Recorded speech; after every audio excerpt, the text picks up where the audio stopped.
Em 1912, uma família faliu em silêncio. E uma jovem foi dada em casamento como pagamento de dívida. Ela não chorou, não implorou, apenas aceitou.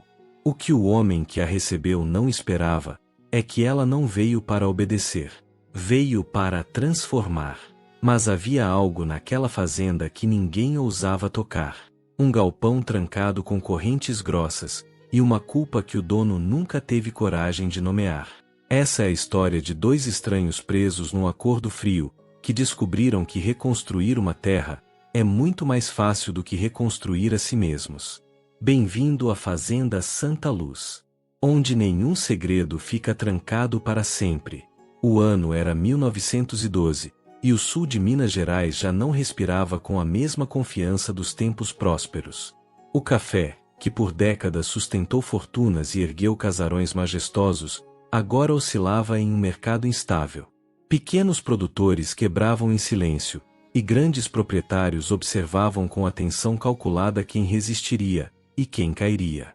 A Fazenda Montenegro, outrora motivo de orgulho regional, agora enfrentava dias de inquietação silenciosa. Os terreiros estavam menos cheios do que o habitual. A colheita fora castigada por pragas persistentes e por uma estiagem severa. E os armazéns não sustentavam mais a aparência de abundância que, durante décadas, definiu o nome da família. Álvaro Montenegro não era homem imprudente por natureza, mas confiou demais na promessa de uma safra que nunca se cumpriu.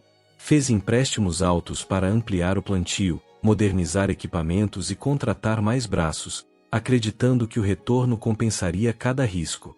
Quando a produção falhou, as parcelas continuaram a vencer com rigor implacável. O escritório da Casa Grande transformou-se em um espaço de papéis acumulados, contas vencidas e silêncios pesados. O que poucos na região sabiam era que parte significativa daqueles empréstimos vinha de um único financiador, Ciro Valcárcer, proprietário da imponente fazenda Santa Luz. Ciro não era conhecido por gestos impulsivos ou favores desinteressados. Se financiou a expansão dos Montenegro, fez de forma calculada. As terras da família faziam divisa direta com as suas, e possuíam acesso privilegiado a uma nascente de água constante, recurso estratégico em tempos de seca. Caso a falência fosse declarada oficialmente, investidores da capital poderiam adquirir aquelas terras em leilão. Isso significaria concorrência, fragmentação territorial e ameaça ao domínio regional que ele mantinha com rigor. Para Ciro, permitir tal cenário não era opção. Dentro da casa dos Montenegro, quem primeiro compreendeu a gravidade irreversível da situação foi Dona Ramira, irmã mais velha da falecida esposa de Álvaro. Ela possuía mente prática e olhar frio para números. Observou a progressão das dívidas sem se permitir sentimentalismos, e concluiu que não havia renegociação capaz de salvar a família da humilhação pública. A única saída seria transformar dívida em aliança. Não procurou Ciro com súplicas, mas com mapas, registros e uma proposta cuidadosamente elaborada. A conversa entre eles foi objetiva. O casamento de Eulália Montenegro com Ciro Valcárcer quitava integralmente os débitos, incorporava oficialmente as terras a Santa Luz, e preservava o sobrenome Montenegro de escândalo e leilão judicial. Os trabalhadores manteriam seus empregos. E Álvaro conservaria dignidade suficiente para não ser apontado como homem arruinado. Para Ciro, o acordo representava expansão consolidada e controle absoluto sobre a região. Para Ramira, era a única forma de salvar o que restava da honra familiar. Eulália soube de tudo numa tarde abafada, em que o ar parecia anunciar tempestade que não vinha. Foi chamada à sala principal. Encontrou o pai abatido, os ombros curvados por um peso que não era apenas financeiro. Ramira falou com firmeza. Explicou as condições como se tratasse de uma transação inevitável. O casamento já estava praticamente acertado. Faltava apenas sua concordância formal. Não houve ameaça explícita. Mas o cenário desenhava-se com clareza cruel. Se recusasse, a fazenda seria leiloada. Famílias seriam dispensadas. O nome Montenegro se tornaria sinônimo de fracasso. Enquanto ouvia, Eulália sentiu o chão mover-se sob seus pés.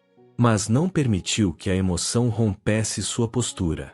Conhecia a reputação de Ciro Valcácer, homem reservado, viúvo, de autoridade incontestável. Não o amava. Tampouco nutria ilusões românticas sobre o que a aguardava. Ainda assim, compreendia a dimensão do que estava em jogo. Não se tratava apenas de seu futuro, mas do sustento de dezenas de famílias, e da memória de gerações que haviam trabalhado aquela terra. Naquela noite, caminhou sozinha entre os cafezais que começavam a perder o viço. O cheiro doce dos grãos misturava-se ao perfume suave das flores do jardim, criando um contraste quase cruel com a realidade que se impunha. Pensou na vida que poderia ter escolhido, nos sonhos discretos que jamais confessara em voz alta. E então voltou o olhar para a casa grande, iluminada por lamparinas que resistiam à escuridão crescente. Entre o dever e o desejo, escolheu o dever, não porque fosse fraca, mas porque era forte o suficiente para suportar o peso da decisão. Quando retornou à sala e declarou que aceitava o casamento, sua voz saiu firme, desprovida de dramatização. Álvaro chorou em silêncio. Ramira apenas assentiu, como quem confirma que o inevitável finalmente fora assumido. Na quietude que se seguiu, o destino de Eulália começou a se entrelaçar ao da fazenda Santa Luz. Ela ainda não conhecia os corredores do casarão de Ciro, nem os segredos guardados além de seus portões.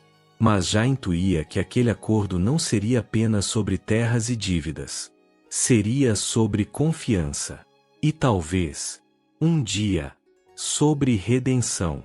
E assim, sob o silêncio atento dos cafezais, uma aliança foi selada antes mesmo de qualquer celebração. E a jovem Montenegro compreendeu que sua vida mudará para sempre. Não por imposição violenta, mas por escolha consciente de carregar nos ombros o futuro de muitos. A manhã em que Dona Ramira atravessou os portões da fazenda Santa Luz não carregava qualquer traço de sentimentalismo. O céu estava claro. O terreiro fervilhava com trabalhadores revolvendo os grãos sob o sol firme. Mas a atmosfera no interior do casarão era de absoluta sobriedade. Ciro Valcácer aguardava na sala de escritório. Mapas de terras, contratos, registros de produção, ocupavam a grande mesa de madeira escura. Ele não era homem de receber visitas inesperadas, muito menos de participar de conversas cujo desfecho não tivesse sido previamente calculado. Ramira entrou sem hesitação. Não trazia súplicas nos olhos, mas números na memória. E estratégia na postura. A conversa foi direta. As dívidas da família Montenegro haviam alcançado um ponto irreversível. A falência pública era apenas questão de semanas. No entanto, ainda havia uma alternativa. Uma alternativa que poderia beneficiar ambos os lados. O casamento entre Eulália e Ciro quitava integralmente os débitos. Oficializava a incorporação das terras vizinhas a Santa Luz. E preservava o nome Montenegro de humilhação jurídica e social. Não haveria leilão. Não haveria manchetes nos jornais regionais. Não haveria investidores da capital interferindo na geografia cuidadosamente dominada por Ciro. Ele ouviu tudo em silêncio. Os dedos entrelaçados sobre a mesa. O olhar fixo nos mapas que delimitavam as propriedades. Não demonstrou surpresa. Já havia previsto aquele cenário quando liberou os empréstimos. Para ele, não se tratava de permissão emocional, mas de uma jogada estratégica. A anexação das terras garantiria acesso definitivo à nascente, impediria qualquer fragmentação de território, e consolidaria sua influência econômica numa região cada vez mais instável.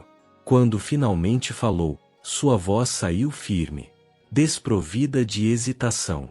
Aceitaria o acordo, sob condições claras. A transferência das terras seria formalizada após o casamento. As dívidas seriam imediatamente liquidadas. E o nome Montenegro permaneceria intacto, sem menção pública às dificuldades financeiras. Ramira concordou, sem barganhar. Ambos sabiam que estavam selando um pacto que ultrapassava o campo afetivo e se estabelecia no terreno frio dos interesses. Enquanto isso, na casa dos Montenegro, Eulália enfrentava o pai com uma serenidade que mascarava a dor. Álvaro evitava encará-la diretamente. A vergonha pesava mais que qualquer cobrança. Tentou se justificar.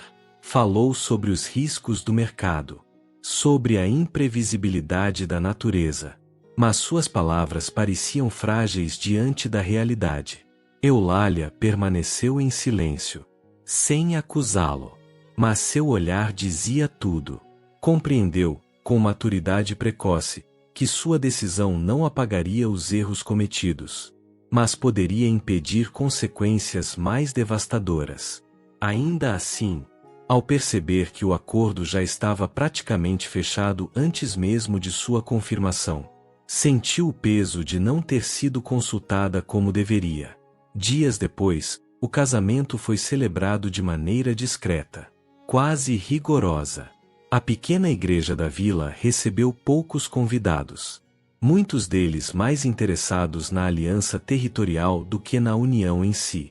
Não houve sorrisos largos, nem promessas sussurradas com ternura. O padre pronunciou as palavras rituais, enquanto Eulália mantinha o olhar fixo à frente, consciente de que cada frase selava não apenas um matrimônio, mas a reconfiguração de duas propriedades e dois destinos. Ciro permanecia ereto ao seu lado, expressão controlada, como se estivesse assinando mais um contrato entre tantos outros. No entanto, quando o momento exigiu que trocassem olhares, algo mudou, imperceptivelmente. Não era afeição declarada, mas reconhecimento. Silencioso. Ele percebeu que ela não tremia. Ela percebeu que ele não a tratava como mercadoria, ainda que o acordo tivesse sido moldado como tal. Após a cerimônia, enquanto cumprimentos formais eram trocados, o silêncio entre os dois tornou-se mais eloquente que qualquer palavra. Ao entrarem na carruagem que os levaria à Santa Luz, a proximidade forçada revelou a tensão contida. Eulália foi a primeira a quebrar o mutismo. Afirmou, com firmeza, que honraria o compromisso assumido, mas não permitiria que sua presença fosse reduzida a símbolo decorativo de anexação. Ciro voltou-se para ela. Surpresa sutil. Não esperava aquela clareza tão cedo. Respondeu que não buscava uma figura ornamental, mas estabilidade e respeito mútuo. Foi a primeira troca intensa entre eles, carregada de franqueza e de uma centelha, de algo ainda indefinido. Quando a carruagem avançou pela estrada de terra rumo à fazenda Santa Luz, o acordo já estava selado, em papel e perante a lei. O casamento fora assinado em frieza estratégica, mas sob a superfície daquele contrato, começava a surgir uma tensão que nenhum dos dois previra completamente.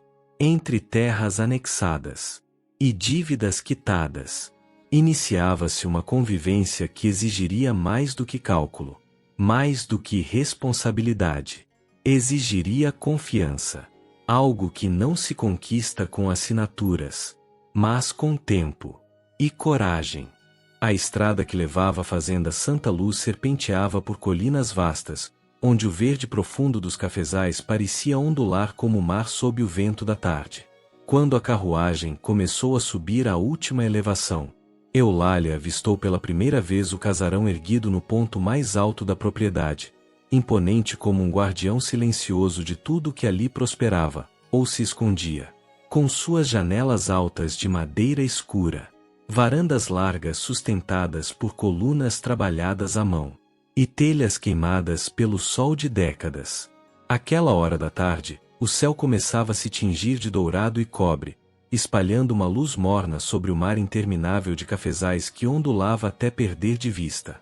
Dentro da casa principal, o relógio de pêndulo marcava as horas com uma solenidade quase religiosa, enquanto criadas cruzavam os corredores polindo pratarias e ajeitando arranjos de flores frescas colhidas no jardim lateral.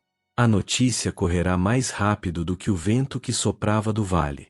O proprietário da Santa Luz estava prestes a receber sua futura esposa. E ninguém sabia exatamente o que esperar. Eulália Montenegro observava a paisagem da janela da carruagem, com o coração comprimido por uma mistura perigosa de orgulho e incerteza. A estrada longa levantara poeira sobre a barra de seu vestido azul profundo. Mas ela mantinha a postura ereta, o queixo levemente elevado, como fora ensinada desde menina. Seus olhos castanhos, atentos e inteligentes, absorviam cada detalhe da propriedade que agora passaria a chamar de lar, ou de prisão. Filha de um fazendeiro arruinado pelas oscilações do mercado e por decisões equivocadas, Eulália aceitara aquele casamento como quem segura uma âncora para impedir que o sobrenome da família afundasse de vez. Não era a ingenuidade que a trazia até ali, era a responsabilidade. O coração de Eulália bateu mais firme, mas seu rosto permaneceu sereno. Assim que a carruagem parou diante da escadaria principal, o movimento no terreiro diminuiu discretamente. Trabalhadores ergueram os olhos por instantes, antes de voltarem às suas tarefas. O cheiro doce do café secando misturava-se ao pó da estrada, e ao perfume suave das gardênias plantadas ao longo do jardim frontal. Baltazar Ramires foi o primeiro a se aproximar. Alto, postura firme, olhar atento de quem observa mais do que fala. Ele retirou o chapéu em respeito. Sua expressão não revelava curiosidade indiscreta, mas análise cuidadosa. Era o tipo de homem que sabia reconhecer mudanças antes que elas se tornassem evidentes. Seja bem-vinda, senhora, disse com voz grave, sincera, porém contida. Eulália percebeu ali lealdade, mas também prudência. Baltazar era fiel a Ciro, acima de tudo. Da janela do andar superior, quase escondida atrás da cortina rendada, outra figura observava com intensidade silenciosa. Serafina Alvarães, responsável pela administração interna da casa desde a morte da antiga senhora. Não demonstrava hostilidade explícita, mas seu olhar avaliava cada gesto de Eulália com precisão desconcertante. Havia nela uma elegância contida, postura ereta, e uma ambição que não precisava de palavras para ser percebida. A porta principal se abriu antes que qualquer anúncio formal fosse feito. Ciro desceu os degraus com a mesma firmeza de quem pisa em território absoluto. Não ofereceu o braço. Apenas estendeu a mão para auxiliá-la a subir a escadaria. O gesto era correto, mas carregado de medida. Ele não era homem de excessos. Ao atravessar o limiar da casa, Eulália sentiu a mudança no ar. O interior era amplo. O piso de madeira polida refletia a luz das janelas altas. E um grande lustre de cristal pendia do teto do hall principal. Mas foi o retrato que a fez diminuir o passo. Na parede central da sala de visitas, emoldurada com riqueza discreta, estava a imagem da primeira esposa de Ciro. A mulher retratada possuía traços delicados, e um olhar sereno demais, como se tivesse sido eternizada antes que o tempo pudesse marcá-la. Havia flores brancas pintadas ao fundo, e a assinatura do artista ocupava o canto inferior da tela. O silêncio ao redor daquele quadro era diferente. Ciro percebeu o olhar de Eulália. Minha falecida esposa, disse apenas isso, sem emoção aparente. Nada mais foi explicado. Eulália assentiu, mas guardou a sensação de que aquela imagem não era apenas memória. Era presença constante. Enquanto subiam para conhecer os aposentos, um ruído abrupto ecoou do pátio lateral. Um cavalo relinchou alto demais. Passos rápidos atravessaram o corredor externo. Um jovem de semblante impulsivo surgiu pela porta lateral. Os cabelos desalinhados. O olhar vivo demais para a formalidade do ambiente. Então é verdade, murmurou Tibério Valcácer, meio sorriso nos lábios. Temos uma nova senhora na Santa Luz. Havia irreverência em sua postura. Algo inquieto que contrastava com a sobriedade do irmão mais velho. Ciro lançou-lhe um olhar breve. Suficiente para contê-lo. Controle-se, disse em tom baixo, porém definitivo. Tibério inclinou a cabeça. Mas seus olhos permaneceram curiosos. Já nos fundos da propriedade, quase escondido atrás de uma fileira de mangueiras antigas, Eulália notou a estrutura de um galpão maior do que os demais. As portas estavam fechadas com correntes grossas, e a madeira parecia menos conservada do que o restante da fazenda. O que há ali? Perguntou com naturalidade. Baltazar hesitou por um segundo. Foi Ciro quem respondeu. Não é nada com que você precise se preocupar. A frase não soou agressiva, mas traçava limites invisíveis. Ali, Eulália compreendeu que existiam espaços físicos e emocionais, aos quais ainda não tinha acesso. Ao cair da noite, enquanto as lamparinas eram acesas e o jantar servido com formalidade quase cerimonial, o peso da casa tornou-se mais perceptível. Havia regras não ditas. Corredores onde o eco parecia guardar histórias antigas. Olhares que se desviavam quando determinados assuntos quase surgiam. Não era apenas uma fazenda. Era um território de memórias controladas. Eulália, sentada à cabeceira ao lado de Ciro, percebeu que seu papel ali não seria simples. A Santa Luz respirava disciplina, hierarquia e silêncio. Mas sob aquela ordem havia algo contido. Algo que não se resolvia apenas com contratos ou alianças. Quando mais tarde se recolheu ao quarto que agora lhe pertencia, aproximou-se da janela. Observou o mar escuro dos cafezais iluminado pela lua. Ao longe, o galpão permanecia imóvel. Fechado. Como se guardasse não objetos, mas lembranças. Naquela noite, compreendeu que seu casamento não fora apenas a anexação de terras. Ela havia atravessado a porta de uma história interrompida. E a fazenda Santa Luz não guardava apenas negócios. Guardava segredos.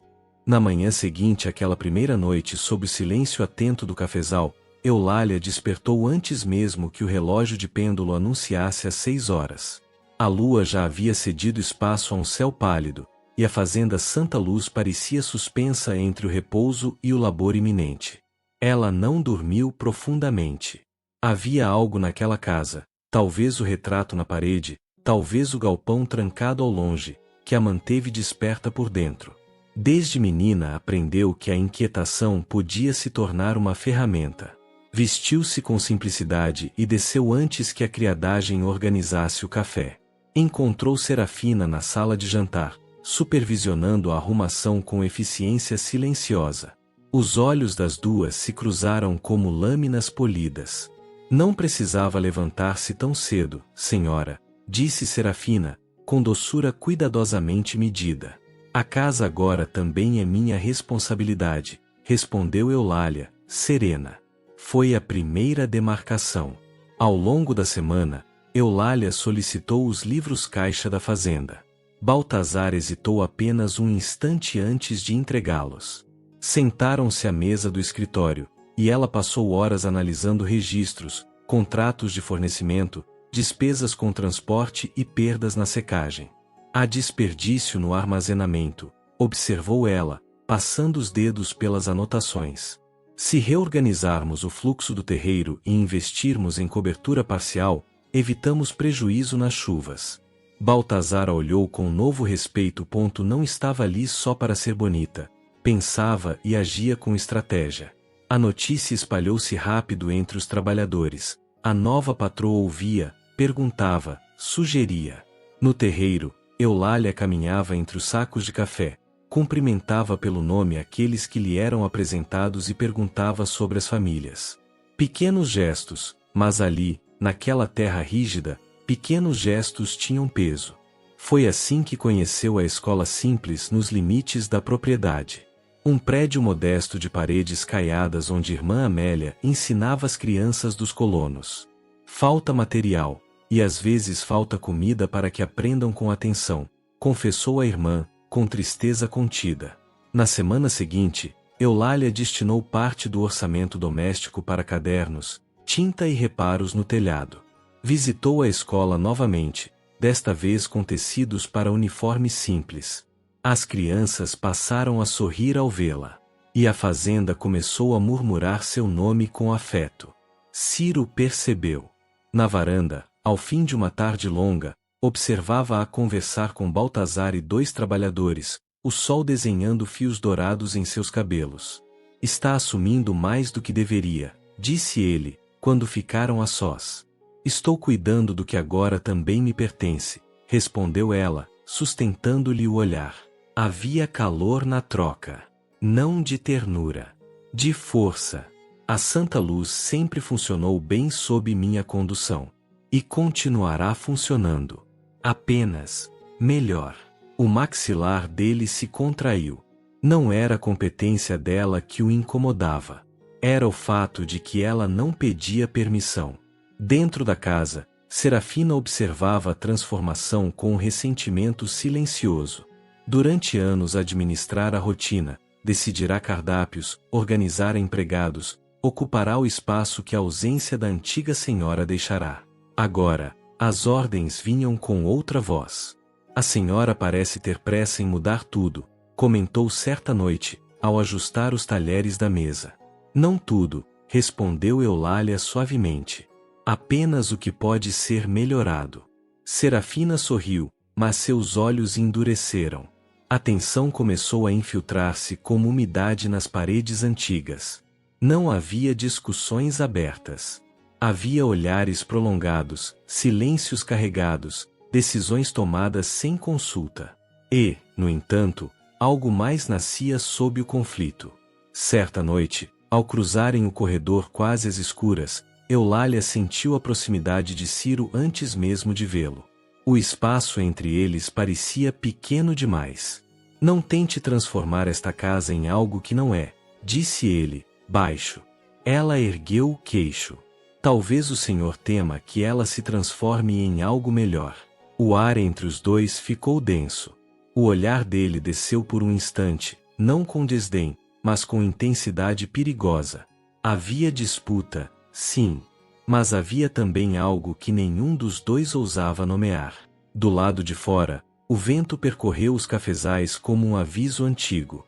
Ao longe, quase invisível sob a sombra da noite, o galpão permanecia fechado. E enquanto a fazenda Santa Luz aprendia a pronunciar o nome de sua nova senhora com respeito crescente, o casamento deixava de ser apenas um acordo. Passava a ser um campo de forças. E nenhum dos dois estava disposto a ceder terreno. Os dias seguintes não trouxeram recuo. Trouxeram calor. A fazenda parecia mais viva, mais ruidosa, como se reagisse à presença firme de sua nova senhora. Eulália circulava com segurança crescente. E quanto mais conquistava respeito, mais o silêncio entre ela e Ciro se tornava carregado de algo que já não era apenas disputa administrativa. Foi numa tarde de céu aberto e vento seco, que a visita chegou. O tenente Aristeu Duarte surgiu a cavalo. Uniforme alinhado. Postura ereta. Trazendo consigo a autoridade do governo, e o brilho fácil de quem sabia ser observado. A notícia de sua chegada correu pelo terreiro antes mesmo que desmontasse. Assuntos administrativos, explicou ele, ao cumprimentar Ciro com firmeza. Revisão de registros, taxas, relatórios de produção. Mas seus olhos demoraram-se em Eulália, tempo suficiente para que a formalidade adquirisse outra camada. Ela sustentou o cumprimento com elegância contida. Havia educação em seu sorriso, mas também inteligência. Aristeu percebeu imediatamente que não falava com uma mulher superficial. Durante a inspeção, caminhou ao lado dela pelo pátio, elogiando as melhorias na organização do armazenamento e mencionando comentários favoráveis sobre a escola.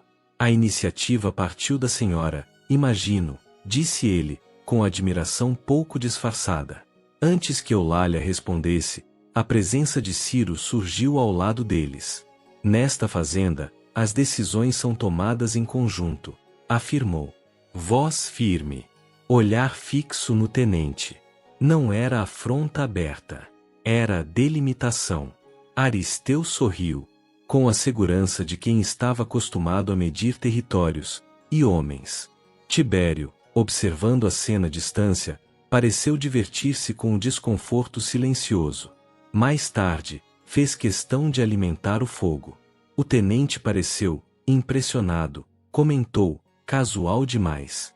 Não é todo dia que Santa Luz recebe visitas tão atentas. Ciro lançou-lhe um olhar que bastaria para silenciar qualquer outro. Tibério, porém, carregava o defeito da imprudência como medalha. Serafina também observava. E onde outros viam apenas formalidades, ela enxergava a oportunidade. Na cozinha, comentários começaram a surgir em tom baixo. Dizem que o tenente pretende visitar a escola novamente, murmurou certa manhã. Interessado demais para alguém que fala apenas de relatórios. As palavras espalharam-se como fumaça. Naquela noite, o jantar foi marcado por uma tensão quase palpável. O tilintar dos talheres parecia alto demais. O tenente retorna amanhã, informou Ciro, seco. Não é necessário que o acompanhe desta vez. Eulália ergueu os olhos devagar. A escola também é responsabilidade minha. Não convém alimentar comentários. Comentários nascem da imaginação de quem observa, não das atitudes de quem age corretamente. O silêncio que se seguiu foi cortante. Quando ficaram a sós, a discussão não manteve a mesma contenção. Esta é minha terra, Eulália, disse ele. A voz baixa, mas carregada. Minha reputação. E eu sou sua esposa, não uma peça decorativa que deve ser guardada da vista alheia. Ele aproximou-se um passo. Depois outro. Não me provoque. Não me limite. A proximidade tornou o ar denso demais para ser ignorado. O orgulho se misturava a algo mais quente, mais perigoso. O olhar dele percorreu-lhe o rosto com intensidade que já não escondia irritação, mas também não escondia desejo. Não confunda proteção com desconfiança, murmurou. Não confunda ciúme com autoridade, respondeu ela, quase num sussurro. O silêncio que se instalou entre os dois não era vazio. Era elétrico. Havia tensão, sim. Mas havia também uma atração que começava a escapar das amarras do contrato que os unira. Do lado de fora, o vento percorreu os cafezais com força, como se a própria terra reagisse ao embate. No dia seguinte, quando o tenente Aristeu partiu, levou consigo relatórios assinados, e a clara percepção de que Santa Luz não era apenas território produtivo. Era território disputado. E dentro do casarão, longe dos olhares curiosos, Ciro e Eulália compreenderam algo que nenhum dos dois ousaria admitir em voz alta. O casamento deixará de ser apenas um acordo estratégico. Agora envolvia orgulho, possessividade e uma chama que, quanto mais tentavam controlar, mais insistia em arder. A chama que começara a arder entre eles não trouxe apenas calor, trouxe sombras. Nos dias que se seguiram à partida do tenente Aristeu, o ambiente na fazenda Santa Luz tornou-se mais contido. Não havia discussões abertas. Mas o silêncio entre Ciro e Eulália adquiriu uma espessura difícil de atravessar. Ele a observava mais. Ela perguntava menos. Ao menos em voz alta. Mas havia uma pergunta que não a deixava. O retrato na parede. E o galpão. Numa manhã de céu nublado. Enquanto Ciro cavalgava rumo aos limites da propriedade, e Tibério discutia com um fornecedor no terreiro, Eulália encontrou Baltazar organizando ferramentas próximas às cocheiras. O cheiro de feno e couro misturava-se ao ar úmido. Sempre houve cavalos demais para uma fazenda de café, comentou ela, aparentemente casual. Baltazar lançou-lhe um olhar cauteloso. O patrão sempre apreciou bons animais. A antiga senhora também? O silêncio que se seguiu não foi imediato. Foi pesado. Baltazar apoiou as mãos sobre o cabo de madeira que segurava, como se medisse as palavras antes de soltá-las. Dona Helena tinha afeição especial pelos cavalos. Principalmente por um. O nome caiu no ar como um objeto frágil. Helena. Eulália sentiu algo apertar-lhe o peito. Não ciúme, mas compreensão de que aquela presença ausente ainda ocupava espaço demais. Dizem que ela cavalgava como poucos homens daqui, continuou Baltazar, mais baixo. O galpão era onde ficavam os animais mais valiosos. E onde o acidente aconteceu. Eulália manteve a postura. Mas o coração acelerou. Acidente? Baltazar hesitou. Depois assentiu. O cavalo assustou-se. Tropeçou próximo à cerca do pasto antigo. Ela caiu. Bateu a cabeça na pedra. As palavras eram diretas. Mas algo nela soava incompleto. E o galpão foi fechado por isso. Baltazar desviou o olhar para o horizonte cinza. Foi fechado depois. Não disse mais nada. Naquela mesma tarde, movida por algo que já não era apenas curiosidade, Eulália caminhou até o galpão afastado entre as mangueiras antigas. As correntes permaneciam grossas. O cadeado escurecido pelo tempo. A madeira exalava cheiro de passado guardado à força. Ela passou os dedos pela superfície áspera da porta. O que procura ali? A voz de Ciro surgiu atrás dela como um corte. Eulália virou-se devagar. Verdade. O maxilar dele enrijeceu. Já ouviu o suficiente. Ouvi fragmentos. E fragmentos alimentam fantasmas. O vento moveu as folhas acima deles. Por um instante, o silêncio pareceu mais alto que qualquer acusação. Foi um acidente, disse ele, duro. E por que trancar lembranças como se fossem culpadas? A pergunta tocou algo invisível. Os olhos de Ciro escureceram. Não de raiva, mas de algo mais profundo, mais perigoso. Culpa. Não fale do que não sabe, murmurou, aproximando-se um passo. Você não estava aqui. Não. Mas estou agora. A proximidade entre os dois tornou-se carregada. Ela podia sentir a respiração dele irregular demais para alguém que alegava controle. O cavalo era meu, disse ele, por fim, voz mais baixa. Eu o treinei. Eu insisti que era seguro. Havia ali a primeira fissura. Eu não estava presente quando ela caiu, continuou, como se cada palavra exigisse esforço físico. Mas fui eu quem a colocou naquela cela. O peso da confissão pairou entre eles. Eulália percebeu, então, que o galpão não guardava apenas arreios e lembranças.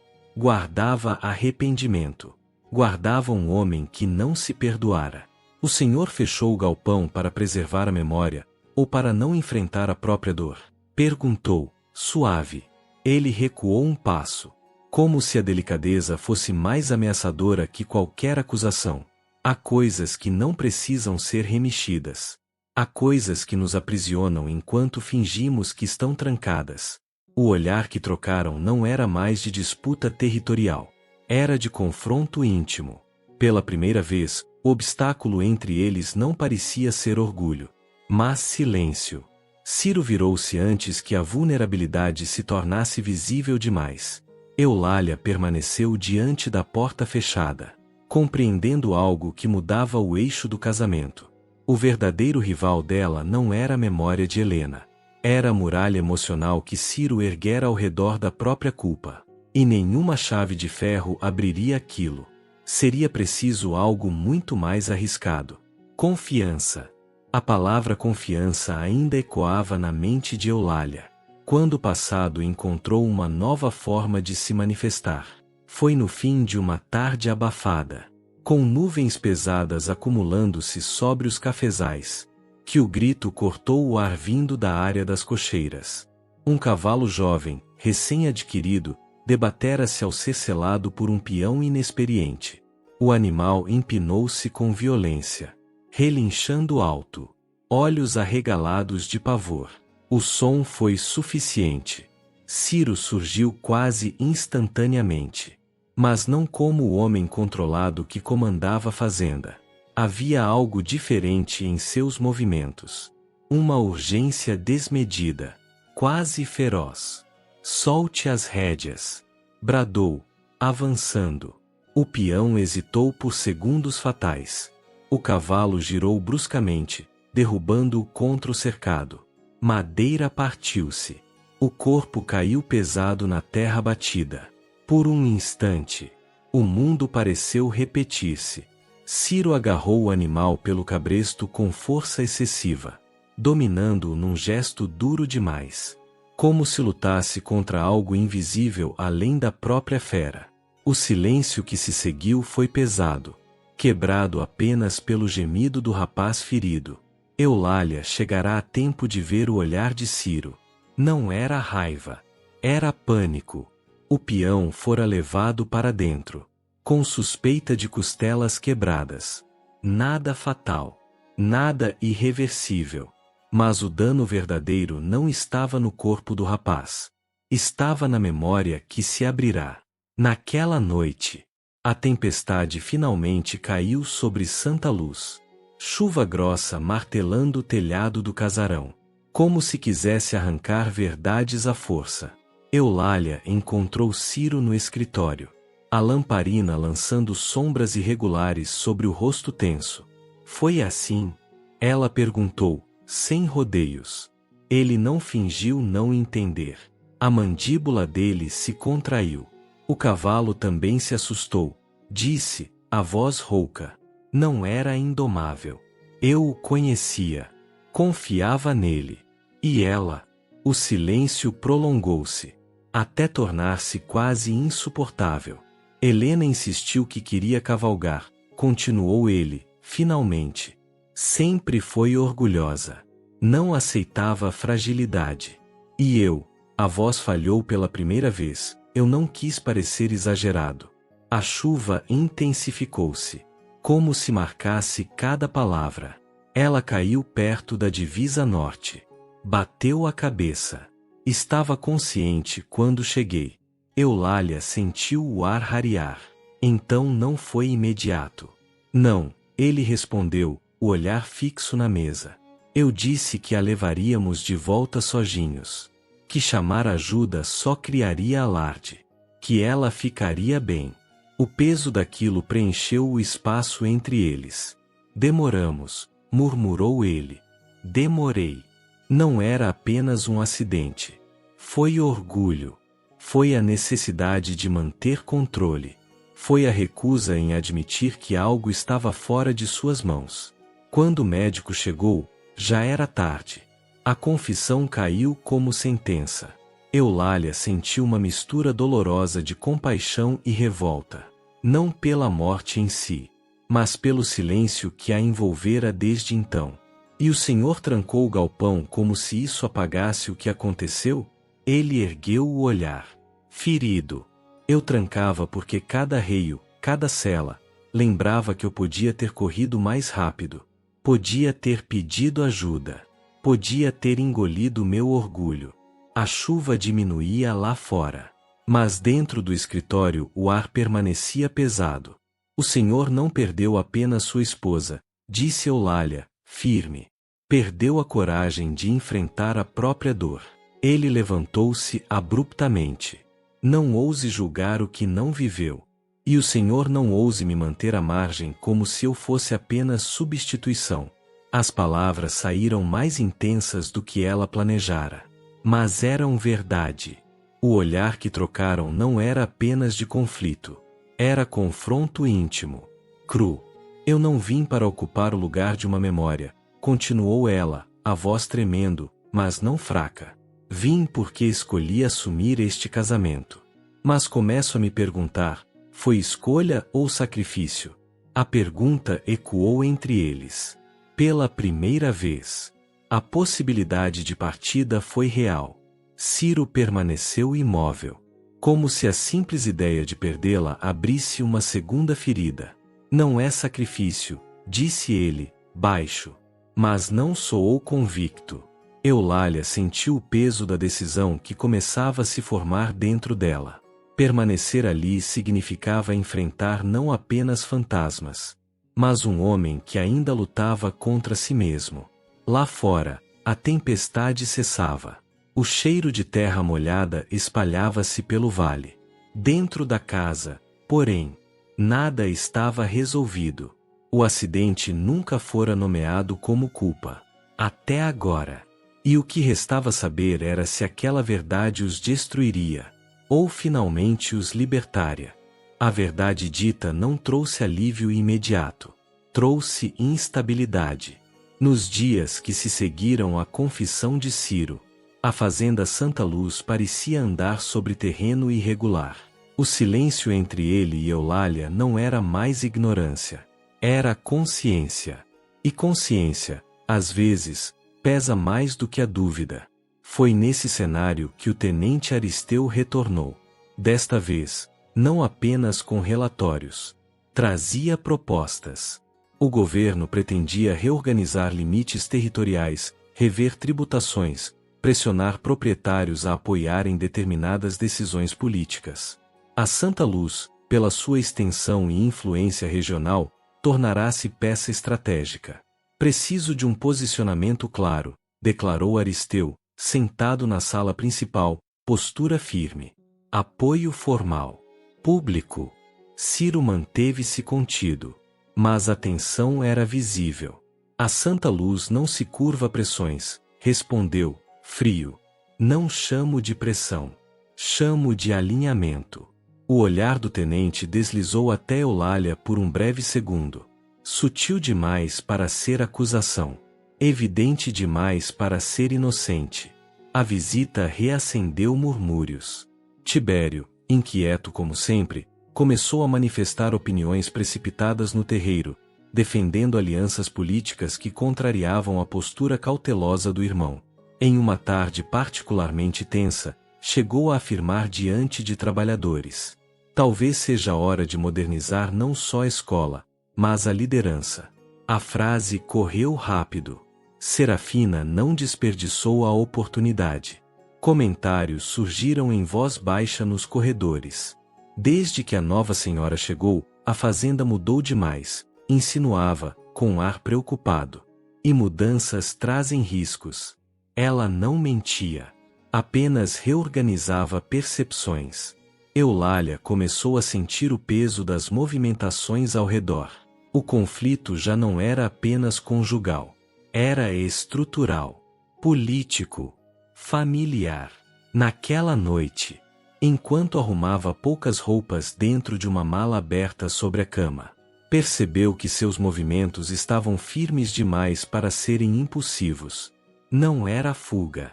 Era possibilidade. Ciro entrou no quarto sem anunciar-se. Parou ao ver a mala. O silêncio que se instalou foi diferente de todos os anteriores. Não carregava orgulho. Carregava medo. Vá embora, ele disse. Não como pergunta. Eulália respirou fundo. Eu não vim para viver entre disputas que não me pertencem. Nem para ser usada como argumento político. Nem para ocupar o lugar de uma ausência eterna. Ele permaneceu imóvel. Mas algo em seu olhar cedeu. Eu nunca a usei. Não intencionalmente. Mas também nunca me deixou entrar por completo. A voz dela falhou pela primeira vez desde que chegará àquela casa. Eu lutei contra memórias que não são minhas. Contra um passado que o Senhor trancou. Contra sua culpa. Contra sua necessidade de controle. E agora contra pressões externas que ameaçam esta terra. Ela fechou a mala. Eu preciso saber se permaneço por escolha, ou por resistência. A distância entre eles parecia maior que o quarto inteiro. Foi então que Ciro fez o que jamais fizera. Aproximou-se. Não com imposição, mas com hesitação. Eu tive medo, disse, baixo. A palavra quase não parecia pertencer-lhe. Medo de falhar outra vez. Medo de permitir que alguém ocupasse um espaço que já trouxe dor. Medo de precisar de alguém. Eulália sentiu o impacto mais forte do que qualquer discussão anterior. Ele continuou. Quando você falou em ir embora, eu senti algo que não senti nem quando perdi Helena. O ar ficou suspenso. Senti que ainda há tempo de fazer escolhas diferentes. Não era declaração apaixonada. Era mais raro. Era verdade crua. Lá fora, vozes ecoavam no pátio. Tibério discutindo com Baltazar. Tensões políticas se adensando. A fazenda estava à beira de divisões internas. Mas dentro daquele quarto, outra decisão se formava. Eulália aproximou-se devagar. Permanecer não pode ser ato de coragem solitária, disse ela. Precisa ser construção conjunta. Ele assentiu. Não como proprietário. Como homem. A mala permaneceu fechada sobre a cama. Não desfeita. Mas também não levada. A quase ruptura não terminou em promessas grandiosas. Terminou em algo mais delicado. A primeira escolha consciente de permanecer. Não por dever, nem por orgulho, mas pela possibilidade de reconstrução. E, pela primeira vez desde que cruzara o portão da Santa Luz, Eulália não se sentiu hóspede. Sentiu-se parte da decisão. A mala permaneceu sobre a comoda por 2 dias. Não como ameaça, nem como promessa, mas como lembrança silenciosa de que permanecer era uma escolha. E escolhas exigem responsabilidade. A fazenda seguia agitada. As pressões políticas ainda rondavam Santa Luz. Tibério insistia em opiniões precipitadas. Serafina observava cada movimento com atenção redobrada. Mas algo havia mudado dentro do casarão. Ciro não voltou a se fechar. Na terceira noite após a quase partida, foi ele quem procurou Eulália no escritório. Não havia tensão em seus passos. Havia decisão. Eu preciso dizer o que nunca disse, começou, permanecendo de pé, como se admitir fraqueza ainda exigisse esforço físico. Não foi apenas orgulho que atrasou o socorro naquele dia. Ela ergueu os olhos devagar. Foi medo. O silêncio que se instalou não era desconfortável. Era necessário. Medo de que, ao chamar ajuda, eu admitisse que não tinha controle. Medo de parecer incapaz. E, quando Helena morreu, transformei esse medo em rigidez. Se eu controlasse tudo, nada mais sairia do lugar. Ele respirou fundo. Mas controlar não impediu a perda. Só me isolou. Eulália levantou-se. Aproximou-se sem pressa. Eu não sou Helena, disse, com suavidade firme. E não aceitarei viver como substituta de um erro que o Senhor não perdoou em si mesmo. Ele sustentou o olhar dela. Eu sei. A palavra veio consciente, não defensiva. Quando vi você fechar aquela mala, entendi que podia perder de novo. E, desta vez, por escolha minha, não era posse. Era reconhecimento. Eu permaneci porque acredito que esta terra pode ser mais do que tradição rígida, disse ela. E porque acredito que o Senhor pode ser mais do que culpa. Mas só ficarei se formos parceiros. Parceiros, ele repetiu, como quem experimenta um conceito novo. Decisões compartilhadas. Respeito público e privado. Sem vigilância disfarçada de proteção. Sem silêncios que sufocam. Ele assentiu. E sem fugas disfarçadas de coragem. Os olhos dela brilharam. Era entendimento. Na semana seguinte, mudanças começaram. Não impostas. Discutidas. Ciro convocou reunião com Baltazar e Tibério. Pela primeira vez, Eulália sentou-se à mesa como presença legítima. A escola passa a integrar oficialmente os investimentos da fazenda, anunciou Ciro. Não como caridade, mas como compromisso social.